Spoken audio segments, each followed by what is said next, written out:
Bonjour à tous, aujourd'hui je voulais reprendre le chapitre 13 de votre livre et vous réexpliquer un certain nombre de choses maintenant que vous avez bien progressé et qu'on arrive à la moitié de la seconde année. Voilà, donc c'est des informations que vous aviez pu aborder en début d'année, mais vous allez pouvoir les comprendre avec un éclairage différent et à toutes les notions qu'on a pu aborder entre-temps. Alors, bon, les comptes annuels, pour nous, ça va être établissement de bilan compte résultat. Vous avez vu quand ça fait l'objet d'écritures particulières, d'opérations d'inventaire, que ces comptes annuels vont générer des calculs d'impôts sur les sociétés, des déclarations fiscales avec des liasses à remettre, et ainsi de suite. Alors, dans votre chapitre 13, page 180, page 5, 180, on reprend la définition de l'exercice comptable. Bon, c'est toujours 12 mois d'exercice. Pour votre examen, c'est toujours l'exercice se termine au 31 décembre de l'année, donc année civile. Or, il y a beaucoup d'entreprises qui clôturent à d'autres périodes, notamment lorsqu'elles ont des activités saisonnières. Si par exemple vous avez une forte activité saisonnière, vous avez intérêt à clôturer vos comptes en octobre, après la fin de la saison. Bon, dans tous les cas, toutes les entreprises vont pouvoir déterminer leur compte résultat. Et ce compte résultat, on, on va le calculer grâce aux comptes de classe 6 et des comptes de classe 7 qui ont été activés, qui ont été mouvementés dans l'exercice comptable.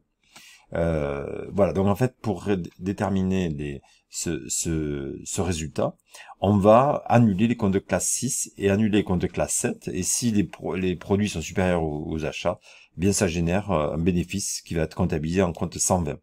Donc en fait, tous ces comptes 6 et 7 sont quelque part annulés, contrepassés, vidés à chaque fin d'exercice. Alors en fait, il n'y a pas un comptable qui vient vider les comptes, ces comptes classe 6 et 7. C'est quand on demande au logiciel de réouvrir les comptes, ben il s'en est chargé. Le logiciel va réouvrir des comptes vides. En fait, il n'y aura rien. Voilà, donc ici dans votre page 180, bon, on vous explique que les rabais remises ristournes sont déduites des comptes 60. Et pareil pour les rabais remises accordées. On vous rappelle que le résultat, c'est les comptes de produits moins les comptes de charges. Et on vous montre la réouverture, euh, la clôture et la réouverture des comptes. Donc ici, pour l'entreprise Merz, eh bien, les comptes de produits sont débités, les charges créditées et le résultat est activé. Ici, un résultat de 12 600 euros. Voilà, à l'ouverture, on va réouvrir tous les comptes de classe 1 à 5, en ne réouvrant pas les 6 et 7. Alors, votre livre propose un exercice corrigé où on voit les comptes de classe 6, tous les comptes de classe 1 à 5 et les comptes de classe 7. Voilà. Donc là, dans cet exercice, on vous demande de répondre à un certain nombre de questions. Donc le bilan système de base, donc réel simplifié, vous a été fourni. Et on vous redonne des explications, ou donc je peux les redire. La valeur nette à l'actif du bilan, c'est le brut moins les amortissements et dépreciations. Donc les comptes en 8, deuxième position, et les comptes 9 en deuxième position. Au passif, on va avoir les capitaux propres, tous les comptes de 13, 14, 15 et 16. Les actifs circulants qui sont les comptes de classe 3, les créances, les 41. Et on va avoir des comptes de capital souscrit appelés versés qui correspondent aux augmentations de capital et constitutions qu'il faut apprendre à utiliser. Voilà, en bas, on a toujours les disponibilités 512 et 503.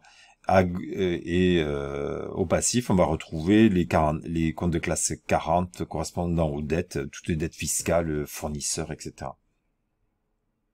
Voilà, pas de difficultés particulières. Vous avez de toute façon commencé l'analyse financière et travail des soldes intermédiaires de gestion. Donc le système de compte de résultat vous est familier avec les produits, les charges d'exploitation financières, etc. Alors plusieurs applications sont proposées dans ce cours, et moi je vais m'intéresser à une en particulier qui correspond à l'exercice. Alors avant d'aborder les exercices, je voulais quand même compléter les informations. En ce qui concerne les comptes annuels, je vous ai fourni un autre tuto qui reprend un peu les différentes éléments qui sont fournis avec dans les comptes annuels, bilan, compte de résultats, que je vous encourage à écouter. Des obligations fiscales, donc on avait vu dans le tuto des obligations comptables, fiscales et fiscales BIC, fiscales TVA. Et évidemment, il y a des obligations comptables qui est la remise de documents au greffe du tribunal de commerce. Mais en fait, on va avoir aussi des obligations d'information financière, notamment pour les grosses entreprises. En fait, l'entreprise doit communiquer ces informations aux partenaires de l'entreprise, aux actionnaires. Donc, il y a un grand nombre d'acteurs qui sont concernés par la production comptable. Voilà. Donc, en fonction de l'interlocuteur qui a besoin d'informations, on va avoir des documents qui vont différer.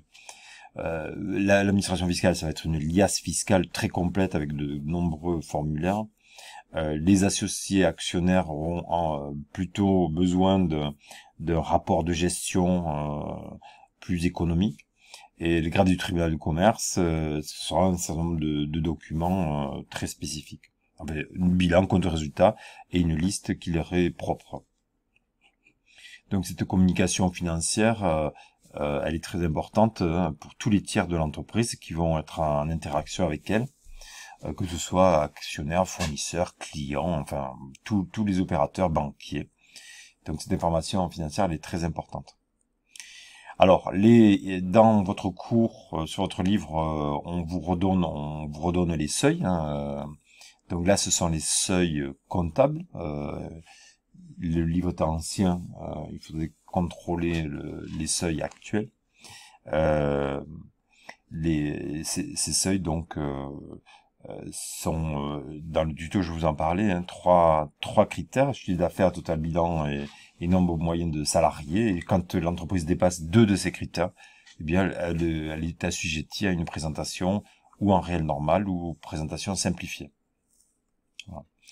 L'entreprise peut avoir besoin d'établir des situations intermédiaires ponctuellement. Il est pas rare qu'une entreprise, pour savoir où elle en est, ou lorsqu'elle veut vendre, demande l'établissement d'un bilan intermédiaire. C'est une activité régulière dans le cabinet d'expertise comptable. Donc ça peut être ponctuel ou régulier pour suivre ses activités. Par exemple, une société mère qui a besoin de suivre ses filiales peut demander des situations mensuelles ou trimestrielles. C'est pour ça qu'on va parfois utiliser la méthode de l'abonnement. C'est-à-dire que si vous faites un bilan un bilan intermédiaire tous les 2 mois, eh bien il va falloir abonner toutes les charges qui sont correspondant à l'électricité, des charges courantes ou payées une seule fois dans l'année. Eh bien en fait, on va être obligé de les comptabiliser, non pas au moins de la facture, mais utiliser des comptes d'abonnement qui sont des comptes évidemment techniques. Dans un journal technique, donc on comptabilise pas dans le journal des achats un abonnement d'électricité. Voilà, donc là ce sont des comptes d'attente, un peu comme les opérations d'inventaire qui seront annulées dès qu'on a fini dès qu'on va avoir fini l'impression d'un bilan intermédiaire ou compte résultat intermédiaire. Pas de difficulté particulière. Voilà, ici on vous donne un exemple. Si on a des revenus de placement qui génèrent 24 000 €, eh bien on comptabilisera 22 000 € par mois en abonnement pour les situations intermédiaires. Dans la page 185, vous avez un bilan un peu développé, voilà, dans le sens scolaire, voilà. Et donc on voit qu'il y a un grand nombre de lignes. Et c'est bilan que vous avez déjà abordé. Alors, donc on parlait de l'exercice corrigé tout à l'heure. voilà, vous pouvez retrouver le bilan qu'on a déjà abordé, et puis les différents documents, compte de résultats dont on a parlé. Bon, le premier exercice, c'est l'ASA Convoque, c'est une entreprise qui réalise des documents écrits publicitaires. Elle crée son entreprise le 1er août et elle clôture au 30 décembre. Et on vous demande de présenter les comptes annuels et on vous pose un certain nombre de questions que je vais aborder assez rapidement ici. Bon, on voit le bilan présente les comptes de l'année N-1, de l'année dernière, et les comptes de l'année N, que ce soit actif, passif, et on va avoir le détail de l'exercice N, dans le sens brut, amortissement et valeur nette. Alors, le premier document était le compte de résultat, où on a les valeurs de N-1 et N.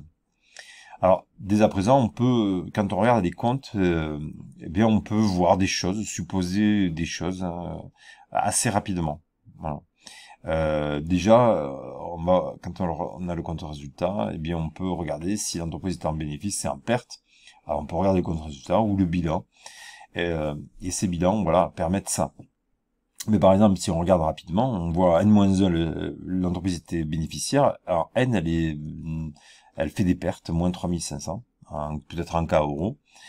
Et si on regarde les emprunts, eh bien, tiens, en plus, elle doit avoir des difficultés parce que, ou alors elle a investi, on va aller voir l'actif.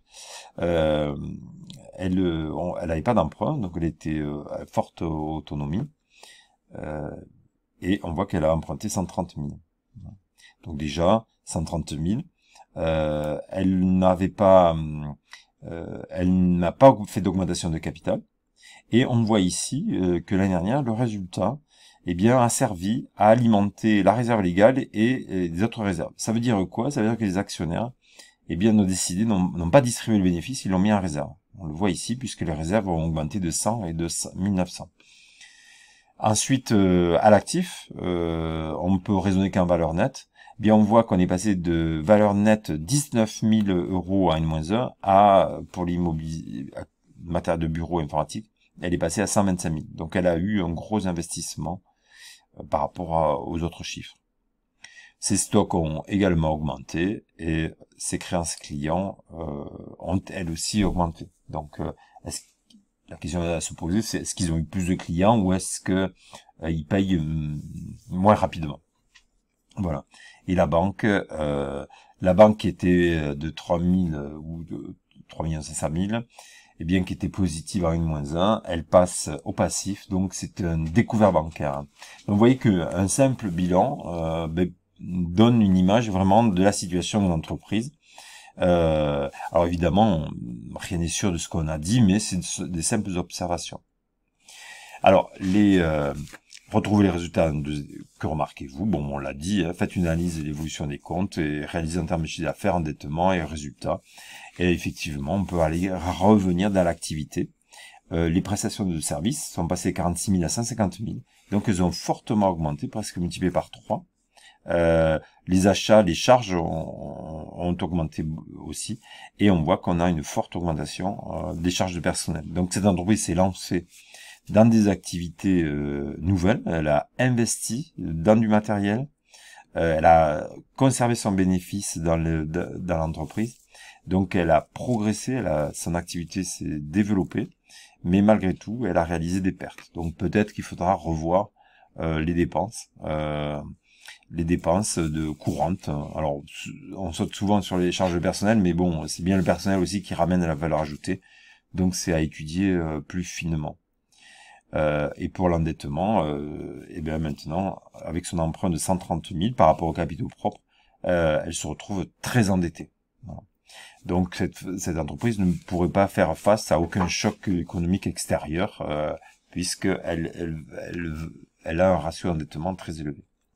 Voilà ce qu'on peut dire face à un bilan comme celui-ci. Voilà, l'entreprise 2,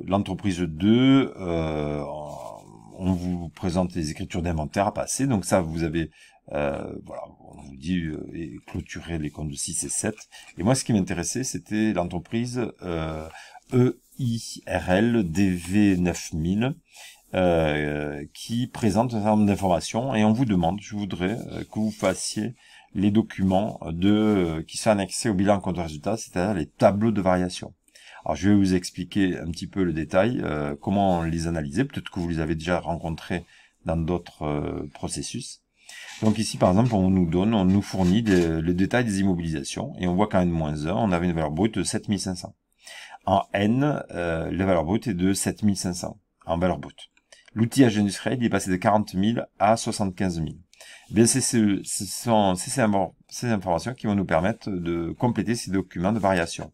Donc, on va reprendre, par exemple, le brevet. Les brevets, c'est concession, brevet, c'est frais de recherche et de concession. Donc, on va noter la valeur d'origine et la valeur de fin. Donc, on fait comme ça. On note les valeurs d'origine du bilan passé et les valeurs de fin. Et ensuite, on cherche les fluctuations. Qu'est-ce qui s'est passé? Et là, dans l'état actuel, il nous faut des informations complémentaires.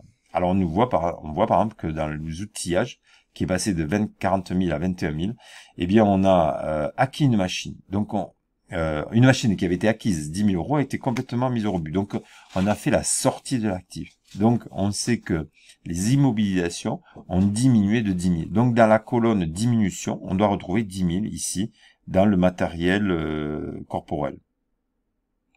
Immobilisation corporelle. Alors, je crois que c'était du matériel. Donc ici, à 10 000, en face installation technique, matériel et outillage, on doit avoir moins de 10 000. Ensuite, une machine a été acquise par 45 000. Donc, pour 45 000. Donc, la machine, installation technique, matériel, outillage, eh bien, on va avoir plus 45 000. Donc, on va reconstituer comme ça les évolutions entre les comptes, entre les valeurs de brut en début de l'exercice et les valeurs en fin de l'exercice. Et on va faire la même chose pour les amortissements. Donc là, c'est les comptes 28. Et pareil, dans les tableaux, on doit aller chercher les amortissements. En brevet, bon, on a un N-1, on avait en 28 un compte d'amortissement de 2500. Et là, on a 5000. Pour le brevet, pas d'information particulière. Donc, il n'y a pas eu d'augmentation, diminution. Pardon, il y a eu juste une augmentation de la différence 2500. Voilà. Par contre, quand une machine a été vendue ou mise au rebut, ben, s'il était complètement amorti, les amortissements ont diminué de 10 000. Et par différence, vous retrouvez les éventuelles variations. Bon, les stocks, vous allez avoir la même chose pour les stocks, voilà, l'immobilier. Donc là, vous avez les dépréciations. Alors, je vais chercher.